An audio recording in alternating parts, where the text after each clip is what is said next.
In this video, we take you on a tour of MUSA in Isla Mujeres and talk about why you absolutely should visit it. MUSA, which stands for Museo Subacuático de Arte, or Underwater Art Museum, is located between Isla Mujeres and Cancun. When Maria first started researching MUSA, I thought it would be a cool dive, but I was really looking forward to whale sharks and wreck dives and all the other dives we'd set out for the week.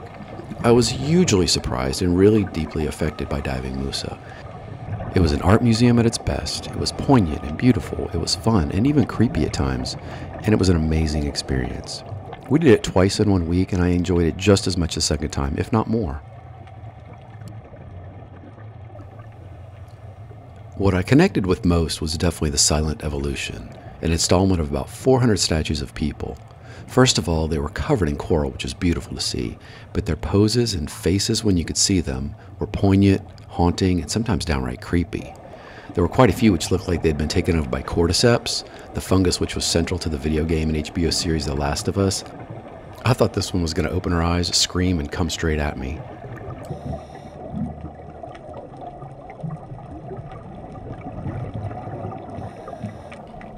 We're going to show you the installments pretty much in the order that we did them both times. The first piece that we came to was this ring. I couldn't find anything online about its meaning or significance, but it sure felt like an entrance. So let's start the tour.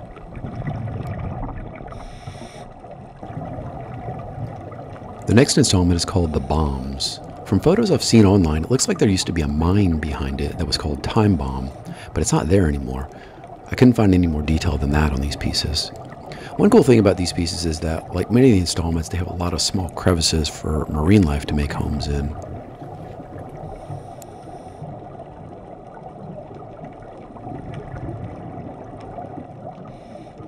Next up is Urban Reef, which consists of 2 miniature houses.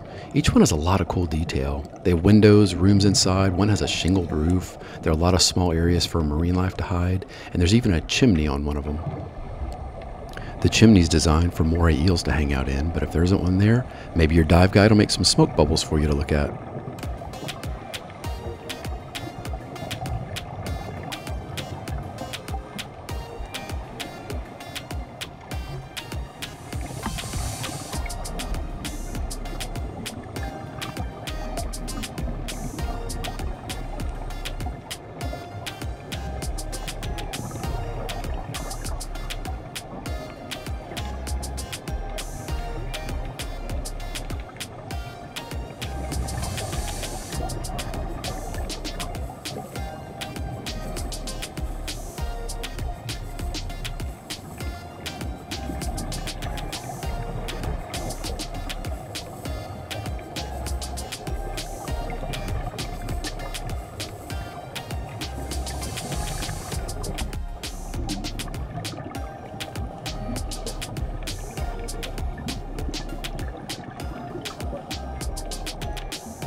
The idea for the museum started in 2008 to take some of the stress off the reefs near Cancun, especially Manchonis Reef, one of the most popular reefs. The huge number of snorkelers, divers, and boats in the area were taking a real toll on the health of the reefs. In 2009, the museum started construction with 4 concrete sculptures. MUSA officially opened in 2010, and by 2013, there were 500 sculptures in the museum. The sculptures were made with a pH-neutral marine concrete, which encourages coral growth. And they were cleaned well before being taken underwater, so they didn't have any chemicals on them that might pollute the water or harm the marine life. There are actually 2 parts to the museum. One that's about 10 to 12 feet deep and is only accessible by snorkeling, and one that's about 30 feet deep and you can get to by either snorkeling or diving.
The next piece is called Anthropocene, and according to the artist's website, is a cast of a VW Beetle with a mourning child on the windshield.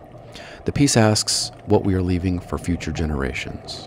The 9-ton sculpture is also specially designed to create a habitat for crustaceans such as lobsters, and its thick concrete walls prevent them from being extracted by local fishermen's hooked barbs. When we were there recently, as you can see, the child is no longer on the windshield. I don't know what happened to her. The quote about fishing lobsters out is interesting too, because this is a marine park and you're not allowed to fish there.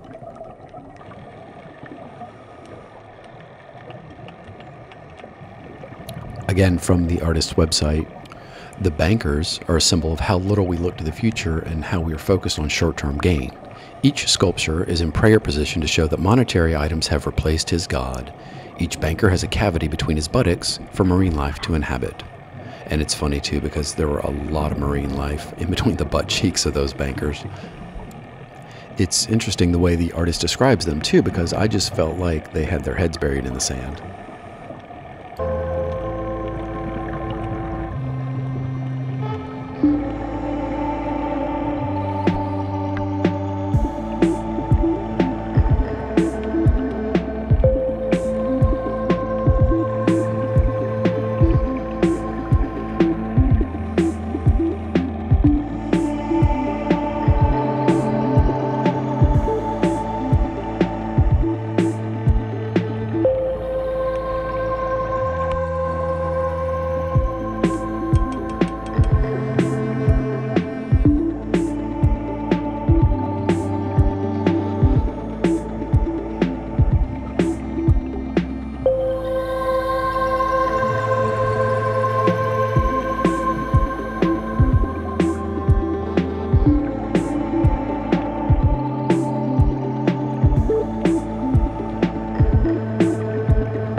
And now we come back to my favorite part, the silent evolution.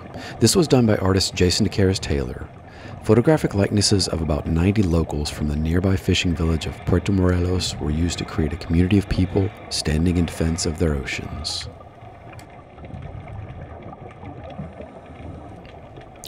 One aspect of this installation that makes it so great is the overwhelming size of it. There are about 400 statues and they're spread out over a couple different areas, but being in the middle of it's pretty awe-inspiring. I could spend hours just investigating all the faces and the coral growth. The cool thing about it is that each time you go it's different. Not only do you see different things, but the lighting, visibility, coral, and marine life change each time you go. So not only is it amazing art, but it's living, changing art. The installation as a whole is huge and kind of overwhelming in a cool way. But each of the faces is incredibly personal. Some are painful, some haunting, others are funny or creepy because of the coral growing out of their head or all over their bodies, and there are hundreds of individuals.